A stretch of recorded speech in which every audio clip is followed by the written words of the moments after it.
प्रथम लागू दो चरण को, तनि ए न छुड़ायो किन। लाख तली लाल एड़ियां, मेरे जीव के यही जीवन। इन पांव तले पड़ी रहूं, तनि नजर खोलो बातन। पल न वालो निर्कुनेत्र, मेरे जीव के यही जीवन। मेरे जीव के यही जीवन। प्रणाम जी, प्रणाम। सुंदर साथ जी, जैसा कि हम श्री श्रृंगार ग्रंथ कर रहे थे और उसके 8 प्रकरण हो चुके थे, तो आज हम 9वां प्रकरण प्रारंभ करने जा रहे हैं।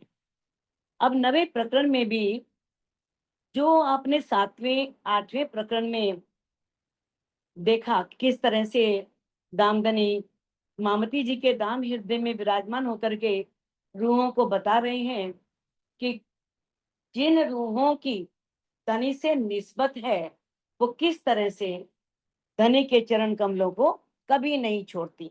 तो पहले की तरह वही बात इसमें दर्शाई गई है। आपने देखा कि चरण कमलों का कितना महत्व है। आपने 5वां प्रकरण, 6ठा प्रकरण, ये भी चरणों से संबंधित है।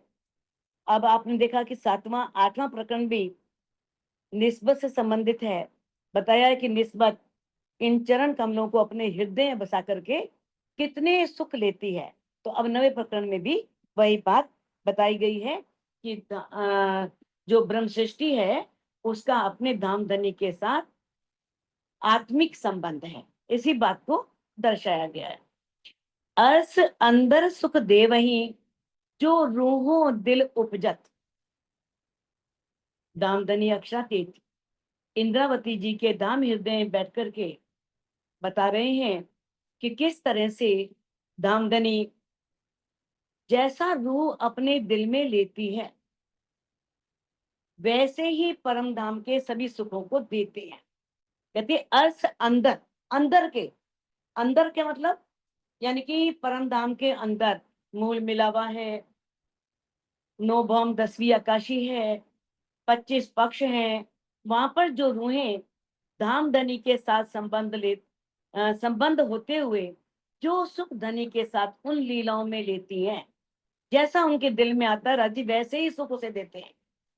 तो ऐसी रूह जिसने परमधाम में धनी के साथ उन लीलाओं में विहार किया हो, सो रूहें कदम के छोड़ही, वो रूह धामधनी के चरण कमलों को नहीं छोड़ सकती, क्योंकि उसकी धामधनी से अखंड निस्बत है। अर्स अरवाएं भौम खिलवत, नूर दसो दिस लरत। अब अर्स अरवाएं धामधनी की परम धाम में रहने वाली जो अरवाएं हैं, जो रूहें हैं, ब्रह्म सृष्टियां हैं, जो धनी के चरणों में बैठी हैं और किस तरह से वो मूल मिलावे में भौम खिलवत, मैंने कौन सी भौम, जिसे परम धाम में मूल मिलावे को ही खिलवत कहा गया है।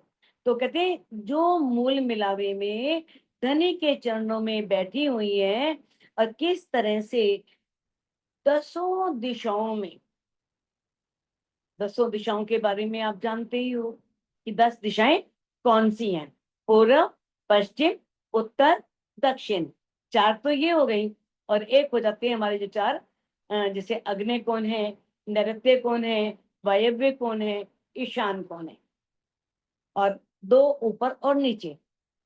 तो जो रूहें राज्य के चरणों में बैठी हैं उनका जो नूर है वो 10 दिशाओं में फैल रहा है। तो ऐसी रूहें कभी भी इस संसार में दामदनी के चरणों को नहीं छोड़ सकती। सो क्यों छोड़े इन कदम को, क्योंकि उनकी दामदनी से जात की असल हक निस्बत, दामदनी से अखंड संबंध है। रूहें 12,000 बैठाए के, हक हासी को खेलावत।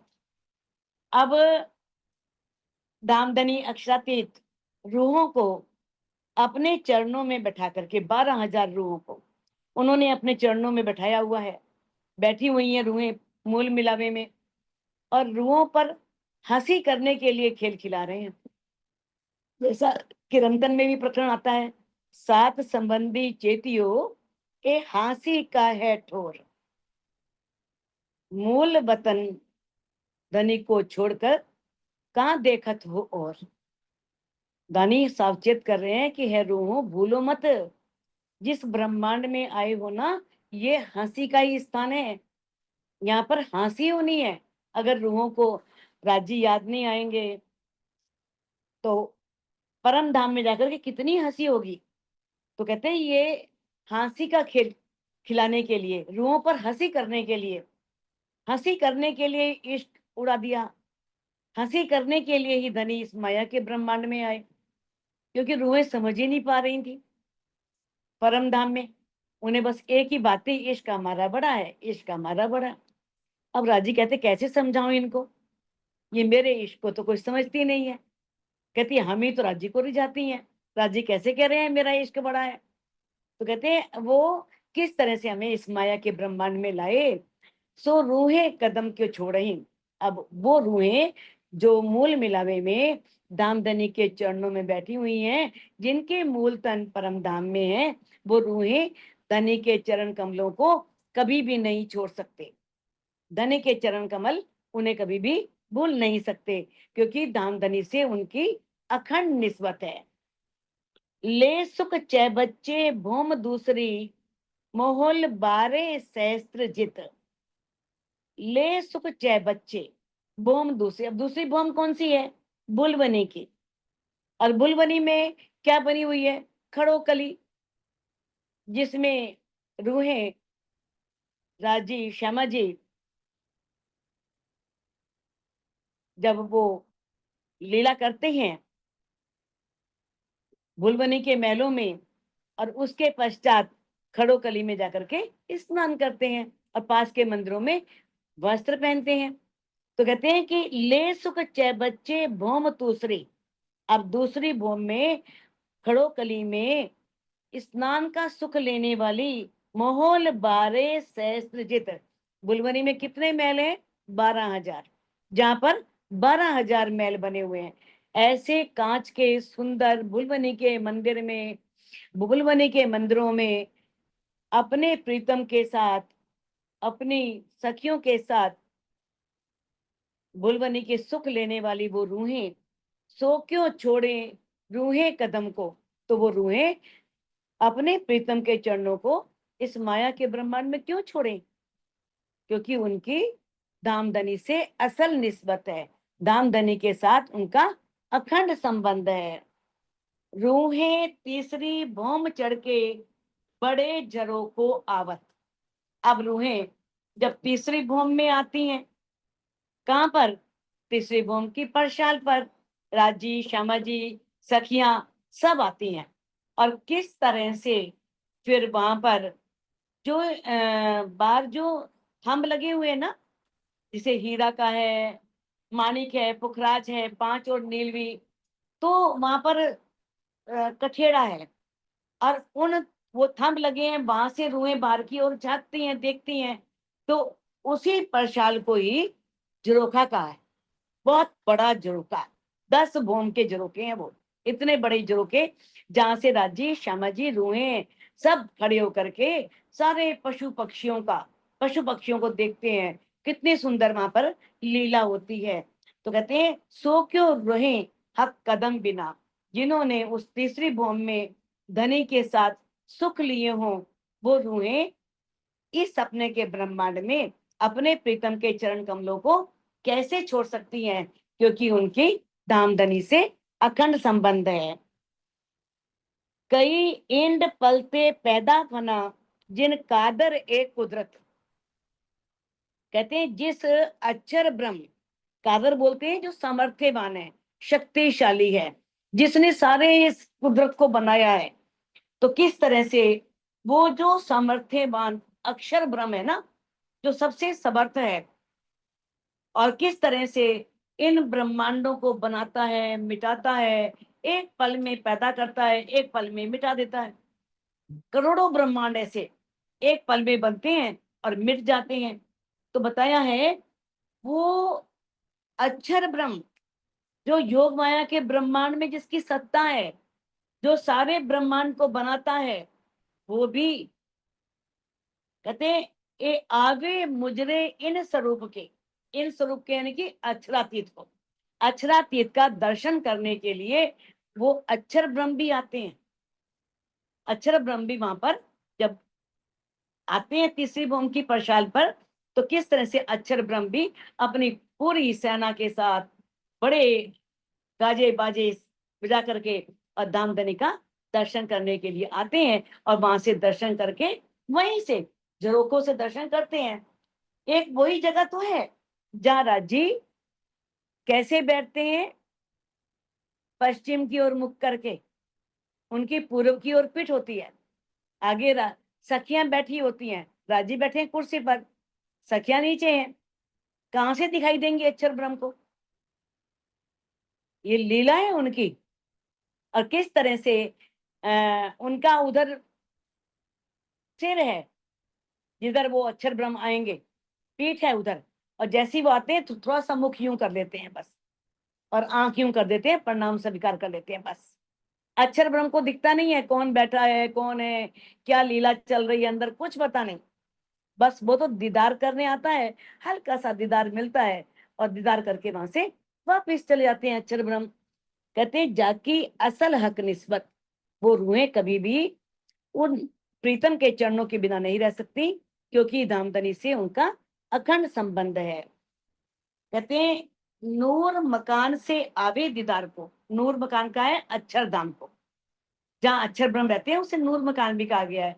तो वो अक्षरधाम से धनी का दीदार करने के लिए आते हैं। इत नूर जमाल विराजत, और नूर जमाल यानी कि अक्षरातीत जो प्राण प्रीतम है वो यहाँ पर विराजमान होते हैं, और अक्षर ब्रह्म उनका दीदार करने के लिए आते हैं। रूहें याद कदम क्यों छोड़े, रूहें कभी भी उन चरणों की याद को नहीं छोड़ सकते। इस संसार में भी, इस संसार में भी धनी के चरण कमल उन्हें हमेशा याद रहेंगे और कभी छोड़ नहीं सकती, क्योंकि उनके यानी कि थोड़ा पर्दा है, पर्दा हटते ही वो धनी को पहचान लेती हैं, फिर उन चरण कमलों को कस के पकड़ लेती हैं, और फिर कभी भी छोड़ती नहीं है, क्योंकि उनका उन चरणों से मूल संबंध है। हक बैठे पोड़े भौम तुसरी, आगू झरोको अरोगत। अब राश्यामा जी क्या करते हैं, तीसरी भूमि में आकर के पोड़ते हैं, पोड़ते यानी कि विश्राम करते हैं। कहाँ करते हैं? हरे पीले मंदिर में, हरे पीले रंग का जो मंदिर है उस मंदिर में आकर के पोड़ते हैं, विश्राम करते हैं। आगू झरोको अरोगत, कहाँ पर बैठते हैं? झरोखे को पीठ दे करके आकर के सिंहासन पर बैठते हैं, और फिर किस तरह से वहां पर शयन करते हैं, और उन्हीं झरोखों के सामने ही वहीं पर दैलान में बैठ करके भोजन अरोगते हैं, वहां भोजन भी करते हैं। अब सब इन लीलाओं का आनंद लेने वाली रूहें, जिन्होंने तीसरी भूमि की परशाल को देखा है, उसके सौंदर्य को देखा है, उन रंगों को देखा है, उन मेहराबों को देखा है, किस तरह से एक मेहराब मानिक की है, एक हीरे की है, आगे एक मानिक की है, और एक पुखराज की है। आधी आधी है ना, आधी मानिक की, आधी पुखराज की। बहुत सौंदर्य बन रहा है उन रंगों का, बहुत झलकार उसमें से निकल रही है। तो ऐसे उन सौंदर्यों को निहारने वाली, उन सब लीलाओं का आनंद लेने वाली धामधनी के साथ तीसरी भूमि की परशाल में आकर के इन सब सुखों को अनुभव करने वाली रूहें क्यों छोड़े इन कदम को, वो इन चरण कमलों को कैसे छोड़ सकती हैं, क्योंकि उनका इन चरण कमलों से अखंड संबंध है। रूहें अर्श अजीम की भौम चौथी देखे नृत। अब जो परम धाम की रूहें हैं वो चौथी भौम में नृत्य देखती हैं, कैसे नवरंग बाई। चौथी भौम आप जानते हो किस तरह से, जो चौरस हवेली है, यानी कि चौथी चौरस हवेली। जब हम पूरी 3 हवेलियां उलंग देते हैं, पार कर लेते हैं, चौथी चौरस जो हवेली है वो नृत्य की हवेली है। और वो किस तरह से, कितनी सौंदर्य से परिपूर्ण है, कितनी सुंदर गिलम बिछी है। वहां पर पश्चिम की तरफ धनी का सिंहासन है और चारों ओर सब सखियों की कुर्सियां हैं। नवरंग बाई किस तरह से अपने जूत के साथ वहां पर आती हैं और अनेक कलाएं करके, सुंदर नृत्य करके धनी को रिझाती हैं। तो उन नृत्यों का, चौथी भौम में उन नृत्यों का आनंद लेने वाली रूहें धनी के इन चरण कमलों को कैसे छोड़ सकती हैं, क्योंकि उनका दामदनी से शाश्वत संबंध है। रूहें अरस अजेम की 5वीं भौम पोड़त। अब ये सभी भौमों का वर्णन किया गया है। जिन्होंने इन सभी भौमों में धनी के साथ आनंद लिया है, तो वो रूहें कैसे परम धाम को या राज्य को भूल सकती हैं। जो परम धाम की रूहें 5वीं भौम में, जो रंग परवाली मंदिर है, यानी कि रंग परवाली मंदिर रंग महल के बिल्कुल सेंटर में, जो 9 चौक है, 9 चौक के भी बिल्कुल सेंटर में, जो बिल्कुल उसके बीच में चौक आता है, उस चौक के भी बिल्कुल बीच में रंग परवाली मंदिर, जहां पर चारों ओर 12,000 सखियों के शयन कक्ष हैं। और राय श्यामा जी उस रंग परवाली मंदिर में पढ़ते हैं। तो जो इस तरह से 5वीं भौम में जाकर के शयन करती हैं, शयन लीला में किस तरह से सारी रात धनी उनको सुख देते हैं, आत्म के सुख, वो किस तरह से वहां पर सुबह से लेकर के शाम तक होने वाली सभी लीलाओं को याद करके अनेक सुख वहां लेती हैं। वहां पर उनके अंदर से ही आकर के राजी प्रकट होते हैं। किस तरह से राजी और उस सखी में मधुर मधुर मीठी मीठी बातें होती हैं। कैसे हम आज गए थे पाट घाट पर, वहां पर किस तरह से हमने झीलना किया था, कैसे हम वहां पर गए थे कुंज निकुंज वन में, कैसे दौड़े थे फूलबाग नूरबाग को, सबको याद करती हैं। और वहां पर इस तरह के सुख उनको मिलते हैं। तो ऐसी रूहें जिन्होंने 5वीं भौम में शयन करने के सुख लिए हैं, और किस तरह से वो रूहें इस माया के ब्रह्मांड में आकर के राज्य के चरणों को छोड़ सकती हैं, क्योंकि जाकी असल हक निस्बत, जिनका दामदनी से अखंड संबंध है। रूहें अर्स अजीम की भौम छठी कई युगत। अब जो परम धाम की रूहें हैं, वो छठी भौम में आकर के अनेक प्रकार की लीलाएं करती हैं। यानी कि वहां पर तो सुखपाल हैं, तो यानी कि सुखपालों में बैठ करके कैसे वो आकाशों में जाती हैं, जगह जगह जाती हैं। कभी जा रही हैं कुंज निकुंज वन में, कभी होच कोसर में जा रही हैं, कभी वो बट पीपल की चौकी पर जाकर के उतरती हैं ऊपर। तो इस तरह से जो इन सब सुखों को लेने वाली हैं, उन सुंदर सुखपालों में बैठ करके विचरण करने वाली हैं, तख्तरवा पर बैठ करके जो छठी भौम में सब विराजमान हैं, और किस तरह से वो वहां से आकर के तीसरी भौम पर लगते हैं और उसमें बैठ करके वो रूहें सभी सुख लेती हैं। तो सो क्यों रहे हक कदम बिना, वो राज्य के चरणों के बिना कैसे रह सकती हैं, क्योंकि उनका दामदनी के साथ अखंड संबंध है, उनका दामदनी से मूल संबंध है। रूहें अर्स भौम सातनी जो छप्पर खटो हिचत। अब जो परम धाम की रूहें हैं, वो 7वीं भौम में खट चप्पर के हिंडोलों में झूलती हैं।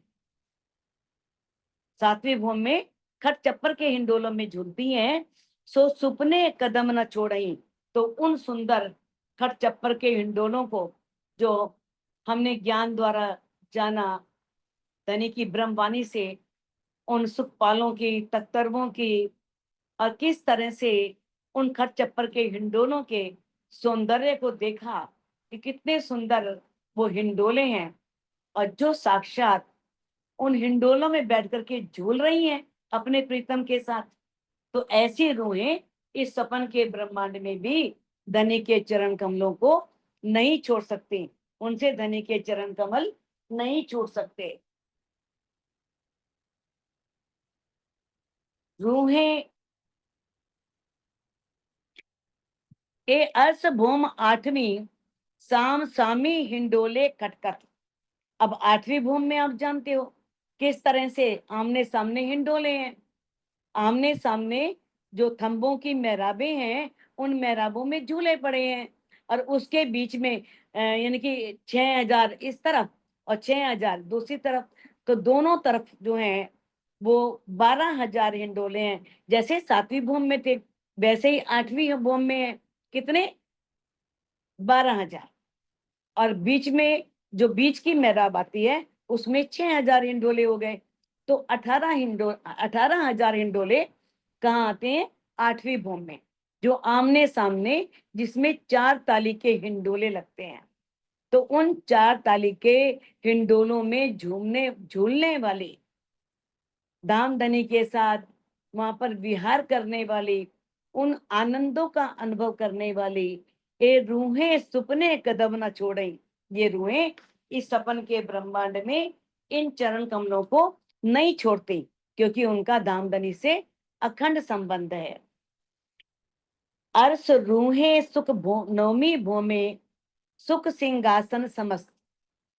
अब परम धाम की रूहें किस तरह से नौवीं भूमि में, जिसे दूरदर्शिका कहा गया है, जिसमें जो पहली हार मंदिरों की नहीं आई है, बस एक दीवार आई है। और किस तरह से रूहें, वो पीछे 3 सीढ़ियां बनी हुई हैं सब जगह, उन सीढ़ियों से चढ़ करके, यानी कि दरवाजे हैं, दीवार है, लेकिन आगे बीच की दीवार और आगे की दीवार नहीं है, वहां पर थंब लगे हैं। और फिर आगे भी छज्जा बढ़ गया है, और उसमें आगे कितनी सुंदर कठेड़ा बना है। तो हर हाथ में एक धनी का सिंहासन है, और कुर्सियां 12,000 लगी हुई हैं सब जगह, हर हाथ में है। तो किस तरह से राज्य उन रूहों को उस नवी भूम से दूर दूर के दृश्यों को दिखाते हैं, कि देखो, पूरब की तरफ जाते हैं तो पूरब के दृश्य दिखाते हैं, पश्चिम की तरफ जाते हैं तो पश्चिम की तरफ क्या क्या आया है, फूल बाग, नूर बाग, अनबन, दूब दुलीचा, सब दिखाते हैं, दधी सागर। ऐसे जैसे उत्तर की ओर बैठते हैं तो उन्हें फिर लाल चबूतरा, बड़ोवन, मधुवन, महावन, पुखराज पहाड़ सब दिखाते हैं। और ऐसे ही दक्षिण तरफ बैठते हैं तो वट पीपल की चौपी चौकी, कुंज निकुंज वन। और फिर किस तरह से उसके आगे अपना 24 हांस का महल, भोज कोसर, और आगे मानिक पहाड़। तो ये सारे दृश्य दामदनी रूहों को वहां पर दिखाते हैं। सो क्यों रहे हक कदम बिना। अब जिन रूहों ने उस नवी भूम में दूरदर्शिका में बैठ करके अपने प्रीतम के साथ ये सुख लिए हों, तो रूहें इस सपने के ब्रह्मांड में उन धामधनी के चरण कमलों को कभी नहीं छोड़ सकते, क्योंकि उनका धामधनी के साथ अखंड संबंध है। रूहें रहवे अर्श में, जो सुख झरोको भोगवत। अब सखियां कौन है? वो अर्श में रहने वाली हैं, रंग महल में रहने वाली हैं। और किस तरह से वहां जो भूमों में आए हुए झरोखे हैं, उन झरोकों से पूरे परम धाम को देखती हैं, अपार आनंद लेती हैं।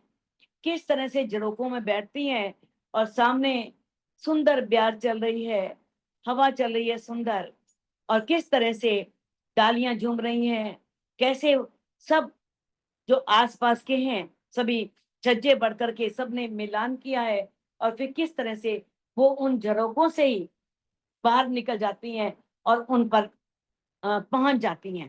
तो इस प्रकार से जो रूहें हैं वो इन झरोकों से अपार आनंद लेती हैं अपने धामधनी के साथ, पूरे परम धाम का। सो क्यों रहे हक कदम बिना। वो धनी के चरण कमलों के बिना कैसे रह सकती हैं, क्योंकि उनका धामधनी से अखंड संबंध है। हक हादी रूहें सुख अर्श चांदनी, अर्श अंबर जोत होवत। अब राजी, श्यामा जी, रूहें 10वीं चांदनी पर, रंग महल की जो 10वीं चांदनी है, वहां पर पूर्णमासी की रात को कितने सुख लेती है। कहते हैं अर्स अंबर ज्योत होवत, इतना नूर होता है, इतना प्रकाश, इतना आनंद, इतना विहार, कि जो प्रकाश है ना उन सब दृश्यों से, यानी कि जो भी बगीचे हैं, घास के बगीचे हैं या मेवे के बगीचे हैं, सब में नूर है। कुर्सियों में हर चीज नूर की है, नूर तब से बनी है, और उनसे निकलने वाला नूर जो है वो आकाश तक पहुंच रहा है, प्रकाश आकाश तक पहुंच रहा है। तो ऐसे 10वीं भौम के सुखों को लेने वाली रूहें किस तरह से बीच वाले चबूतरे पर राजी श्यामा जी सखियां सब बैठती हैं, चारों ओर सुंदर चहबच्चे हैं, कितना सुंदर दृश्य होता है। चारों ओर किस तरह से सुंदर फुलवाड़ियां, बगीचे, मेवे के बगीचे, फलों के बगीचे, फूलों के बगीचे हैं। तो किस तरह से उन लहरों के सुखों को लेने वाली और उन सुगंधित हवाओं को लेने वाली जो रूहें हैं, वो धनी के चरण कमलों के बिना कैसे रह सकती हैं, क्योंकि उनका दामदनी से अखंड संबंध है। वो उन चरण कमलों के बिना धनी के नहीं रह सकती। सकल भौम सुख ले वही, रूहें हक कदम पकड़त। अब यहाँ पर बात जागने ब्रह्मांड की जा रही है, जबकि परम धाम में तो रूहें सब सुख लेती लेती हैं। अब मोल मिलावे में धनी के चरणों में बैठी हैं, लेकिन कुछ नहीं दिख रहा, ना प्रीतम दिख रहे हैं, ना परम धाम के 25 पक्ष दिख रहे हैं, कोई सुख भी नहीं ले पा रही हैं, क्योंकि नजर कहाँ आई हुई है इस माया के ब्रह्मांड में। तो अब यहाँ पर क्या है, जो रूह धनी के चरण कमलों को पकड़ लेती है, चरण कमलों को पकड़ने का मतलब यह है कि उनके चरणों में पहुंच जाती है, उनका सहारा ले लेती है, वो रूह सभी भूमों के सुख लेती है, वो सभी भूमों में विचरण करती है। ये दामदनी अक्षरातीत ने मामती जी के तन में बैठ करके समझाया है कि किस तरह से हमें इस माया के ब्रह्मांड में आकर के धनी को पहचान करके धनी के चरणों को पकड़ना है, कस के पकड़ना है, छूट ना पाए, और फिर किस तरह से उनके चरणों में ही हमने सारे सुख लेने हैं, कहाँ के, परम धाम के। अब जो रूह ये सब सुख ले रही है, सो क्यों रहे इन कदम बिना, वो इन चरणों के बिना कैसे रह सकती है, क्योंकि उसका दामदनी के साथ अखंड संबंध है। आई नजीक जागनी, पीछे तो उठ बैठत। अब मामती जी कह रहे हैं कि अब जागने का समय नजदीक आ गया है, बाद में सब नहीं जागना है, राजी रूहों को यहाँ छोड़कर जाने नहीं वाले, नहीं भी जागेंगी तब भी आखिर में जिन जोड़ के जगा के ले ही जाएंगे।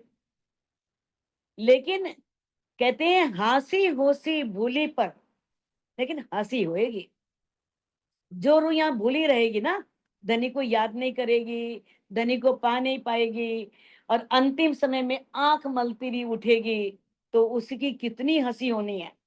हंसी होसी भूली पर, जो भूली रहेगी ना उस पर बहुत हंसी होएगी, लेकिन भूलना नहीं है, भूलेगी नहीं, लेकिन जो भूलेगी, जहां तो है उसने परम धाम में ही, राज्य ने छोड़ना तो है नहीं, मूलतन वहां पर है, लेकिन हंसी होगी बस। क्योंकि क्यों नहीं, क्योंकि उसकी धामधनी से अखंड संबंध है, वो जाएगी तो है ही वही धनी के चरणों में। कहते हैं रूहें हुक्म ले दौड़ियो, मूल तन अर्श में उठत। अब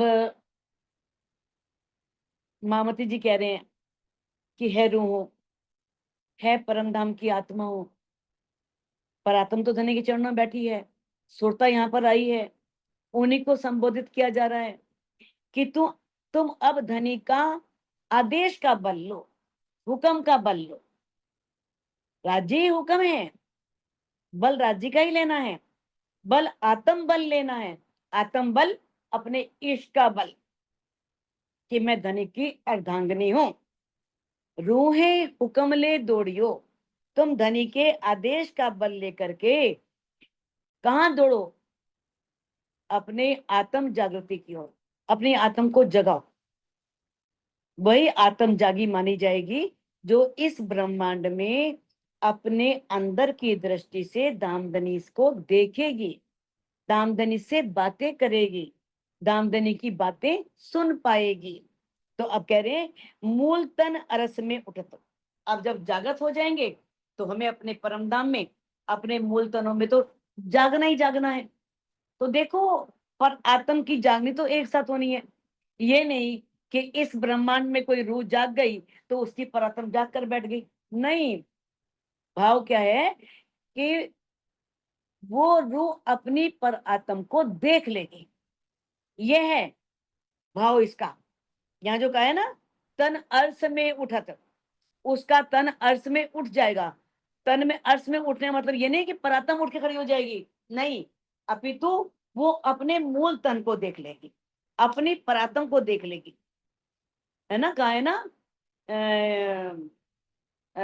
धनी ने कहा है ना कि हमें किस तरह से अपने इश्क को लेकर के हमें दौड़ना है। दौड़ कहते आगू करनी है, दौड़ना है, धीरे धीरे नहीं चलना। बहुत अंतिम समय जा रहा है, ये जागने का समय नजदीक आ गया है। तो हमें किस तरह से हमें परम धाम में अपनी परात्म को देखना है, उसका साक्षात्कार करना है। कहते हैं हक हंसे तुम ऊपर, नहीं तो राजी तुम पर हंसेंगे। यही इश्क था तुम्हारा, बस। बड़ा कर रही थी, मेरा इश्क बड़ा है, मेरा इश्क बड़ा है, मेरा इश्क बड़ा है। इतनी बार मैंने यहाँ जगाया, इतनी बार मैंने यहाँ जगाया, इतनी बार मैंने यहाँ पर तुझे सावचेत किया, कितनी कितनी बार तेरे को समझाया, वाणी के द्वारा समझाया, कई तरीकों से समझाया, फिर भी तुम माया की नींद में सो ही रही, तू तो जागी ही नहीं। तो कितनी हंसी होगी। कहते हक हंसी तुम ऊपर, तुम्हारे ऊपर राजी हंसेंगे। तो हंसी नहीं करवानी तो सावचेत हो जाओ। अगर हंसी नहीं करवानी तो इस हंसी से बचना है तो। और हंसी सब सहेली, पर ए हंसी सही ना जाए। बाकी हंसियां तो सही जाएंगी जो हमसे भूले हुई माया के ब्रह्मांड में आई हैं। माया के ब्रह्मांड में भूल तो सबसे होती है, फिर क्या हो गया, हो गई तो। लेकिन ये हंसी कि अपनी आत्मा के प्रीतम को नहीं पहचाना पहचाना, कि हम इस माया के ब्रह्मांड में, इस माया के नशे में इतने खो गए कि अपनी आत्मा के प्रीतम को नहीं पहचान सके। ये हंसी सही नहीं जाएगी, धनी नहीं सहेंगे। ये उनके लिए बड़ा मुश्किल हो जाएगा सहना कि मेरी रूहें मुझे पहचान ही नहीं पाई, मुझे समझ ही नहीं पाई। तो कहते हैं रूह क्यों भूली ए निस्बत है रूहों, अपनी निस्बत को याद करो। अपनी निस्बत को क्यों भूल रही हो। तुम्हारा धामधनी से अखंड संबंध है, तुम्हारा उनसे मूल संबंध है। तो अपने उस मूल संबंध को लेकर के सावचेत हो जाओ, खड़ी हो जाओ। क्योंकि जिसे संबंध की पहचान आ जाती है ना, ये बातें तो आके सिंधी में होंगी। किस तरह से इंद्रावती जी ने कैसे दावा लिया है, कैसे दावा करके प्रीतम से मांग की है। क्योंकि एक अर्धांगिनी भीख नहीं मांगती, दावे से लेती है कि मेरा हक है, मैं तुम्हारी अर्धांगिनी हूं, मुझे देना पड़ेगा। तो कहते हैं किस तरह से अपनी निस्बत को पहचानो, और निस्बत के द्वारा धनी की पहचान करके इसी ब्रह्मांड में धनी को प्राप्त कर लो, इसी माया के तन से। तो हंसी से बच जाओगे, नहीं तो राजी बहुत हंसेंगे और वो हंसी तुमसे सही नहीं जाएगी। आया नजीक बकत मोमिनो, क्यों भूलिए हादी नसीहत। अब मामती जी कह रहे हैं कि है मोमिनो, बहुत समय नजदीक आ गया है परम धाम जाने का। इतना लंबा समय हो गया भाई, इतनी लंबी लैल तुल कद्र की रात्रि हो गई, अज्ञानता की लंबी रात्रि, ब्रज रास, फिर जागने के ब्रह्मांड में कब तक रहेंगे। बहुत अंतिम समय आ रहा है। कौन सा समय, धनी के पास आंखों से आंखें मिलाने का, उनसे बातें करने का।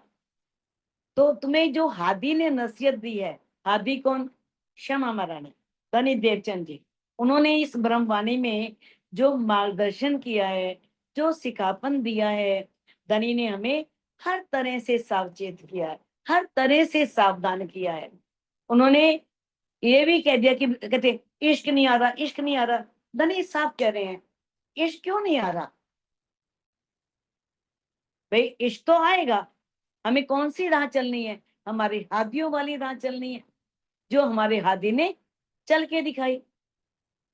लेकिन हम वो राह पे चल नहीं पाते और कहते हैं इश्क नहीं आ रहा। तो इश्क कैसे आए? धनी ने हमें वाणी के द्वारा हर बात समझाई है कि हमें किस तरह से अपना वही परम धाम वाला इश्क लेकर के। और धनी ने कहा ना क्या, अब मैं देखता हूँ कौन आवे मेरे पास उस इश्क को लेकर के सबसे पहले दौड़ती भी आती है, जो परम धाम में इश्क के बल पर इतना कूद रही थी, इतने बड़े बड़े दावे ले रही थी कि देखते हैं तुम्हारी माया क्या कर लेगी, तुम्हारी माया हमें हमारे ऊपर हावी नहीं हो सकती। ऐसा कैसे हो सकता है कि आप संदेशे भेजोगे और हम संदेशों को मानेंगे ही नहीं? तो धनी बताएंगे हाँ यहाँ यहाँ नहीं माना तुमने, उस समय साक्षी भी हम ही होंगे, सभी रूहें होंगी सामने, सामने बातें होंगी, बोलो तुम मानी थी उस समय? कितनी बार तुम्हें सावचेत किया। अब कलश में कह रही है ना, जागो जगाऊं युगत सो, छोड़ो नींद विकार, पहचान कराऊं पीऊ की, सुफल करो अवतार। कह रूहो जाग जाओ, मैं अनेक युक्तियां लगा के तुम्हें जगा रही हूँ। जैसे एक माँ बच्चे को जगाने के लिए कितने उपाय करती है, कैसे प्यार से उठाती है, बेटा उठ जा, बहुत समय हो गया, तेरी बस निकल जाएगी, है ना। फिर चली जाती, कोई काम कर लेती, 2 दिन काम कर लेती है, फिर देखती है सो रहा है तो फिर गुस्से में बोलती थोड़ा सा, अभी तो उठा नहीं, देखो देर हो जाएगी। फिर जाती, चलो 2 3 गुस्से में शब्द कहे, फिर चली गई रसोई में कुछ काम कुम कर लिया इधर उधर, फिर आके देखती है अभी भी सो रहा है और टाइम इतना कम रह गया है, कैसे तैयार होएगा, कैसे पहुंचेगा। तो फिर वो थप्पड़ भी मार देती है जब बच्चा उठता नहीं है तो इसी तरह से ताना जी ने भी ऐसे ही किया, पहले प्यार से समझाया, जब प्यार से नहीं माने तो खींच करके डांट करके भी समझाया। तो कहते हैं बस अब बहुत हो गया, अपने इस विकार को, नींद को, अज्ञानता को छोड़ दो, मैं तुम्हें दाम धनी की पहचान करा रही हूँ, पहचान करके अपने इस मानव तन को सफल कर लो। इंद्रावती जी ने तो सफल कर लिया, पहचान करा करके वाणी के द्वारा सबको पहचान करवाई, और जो साथ थे उन्हें परम धाम भी दिखा, युगल स्वरूप भी दिखाई दिए। तो अब हमें कहा है कि तुम लोग पहचान करो। तो कहते हैं क्यों भूलिए हादी नसीहत, हमें कभी भी हादी की सिखापन को, जो धनी ने हमें इस ब्रह्मवाणी के द्वारा जो मार्गदर्शन दिया है, जो हमें सिखापन दी है, वो लेकर के हमें नहीं भूलना, हमें याद करना है। जो सुपने कदम ना भूलिए, हमें इस सपन के ब्रह्मांड में भी धनी को, धनी के चरण कमलों को नहीं भूलना है। हंसिए हक्सो ले निस्बत, निस्बत की पहचान करके हंसते हुए उठो, रोते हुए मत उठो, आंखें मलते हुए मत उठो, हंसते हुए उठो कि देखो चाहे कैसी भी माया थी लेकिन फिर भी हमने आपको पहचान ही लिया भाई। देखो तब बात आएगी किस तरह से धनी फिर कितने प्रसन्न होंगे। तो जागने का जो मूल उद्देश्य है वो यही है कि हम अपने धाम धनी को अपने सामने अनुभव करें, उनसे प्रेम विनोद की लीलाएं करें। और ये लक्ष्य कैसे सिद्ध होगा? चितवनी के द्वारा, तभी हम अपने हृदय में युगल स्वरूप को बसा सकते हैं। आगे का है, लाहा लीजे दोनों ठोर का, सुनो मोमिनो कहे श्री मोहम्मद। अब मामती जी कह रहे हैं कि है मोमिनो सुनो, लाहा लीजे दोनों ठोर का, आप दोनों स्थानों का लाभ लो, इस ब्रह्मांड का भी और परम धाम का भी। जो माया के ब्रह्मांड में आए हो, माया के सुख भी लो, और फिर परम धाम के सुख भी लो। और वो सुख कब मिलेंगे? जब राज्य अंदर आ जाएंगे। न माया, न माया आड़े आ सकती है, माया तो बेचारी चुपचाप चली जाएगी, एकदम उसकी मजाल ही नहीं वो फटक सके, है ना। जहाँ कहते हैं ना सहायक धनी, जब धनी जब सहायक होते हैं ना तो जख मारे माया है, माया जख मारेगी, माया क्या करने आएगी? माया तो चुपचाप पैर दबा के भाग जाएगी, उसकी हिम्मत ही नहीं धनी के आगे खड़े होने की। तो जब एक रूह जागृत हो जाती है और दामदनी की पहचान करके दामदनी को अपने दिल में बसा लेती है, और किस तरह से परमधाम की गुज बातों को मार्फत रहस्यों का बोध कर लेती है, जो उसे परम धाम में भी नहीं था, और वो चितवनी के माध्यम से युगल स्वरूप को, परम धाम को अपनी इन नेत्रों से, चरम चक्षुओं से वैसे ही देखती है जैसे परम धाम में देखा करती थी। तो वो क्या करती है, वो आत्मा की जागृति होने पर दूर, यानी कि दूर से एक दृष्टा की भांति माया खेल देखती है और परमधाम का खेल भी देखती है। कहती लाहा लीजिए दोनों ठोर का, दोनों स्थानों का लाभ लो, इस माया के ब्रह्मांड का भी और परमधाम का भी। कैसे? अपनी आत्म की जागृति करके। क्यों सुपने एक चरण छोड़िए, तो है रूहों, जब दोनों स्थानों का लाभ लेना है तो धनी की पहचान करो, और इस सपन के ब्रह्मांड में भी धनी के चरण कमलों को मत छोड़ो, क्योंकि धनी से हमारा अखंड संबंध है। तो धनी से अखंड संबंध है, तो उस निस्बत की पहचान करके उस धनी को पालो। तो सुंदर सा जी नवा प्रकरण पूर्ण संपूर्ण होता है। तो आप इस चौपाई को अनम्यूट करके दोहरा सकते हैं। लाहा लीजे दोनों ठोर का, लाहा लीजिए दोनों ठोर का, सुनो मोमिनो कहे श्री महामत, सुनो मोमिनो कहे श्री महामत, क्यों सुपने ए चरण छोड़िए, क्यों सुपने चरण छोड़िए, अपनी असल हक निस्बत, अपनी अपनी असल असल हक हक निस्बत, निस्बत,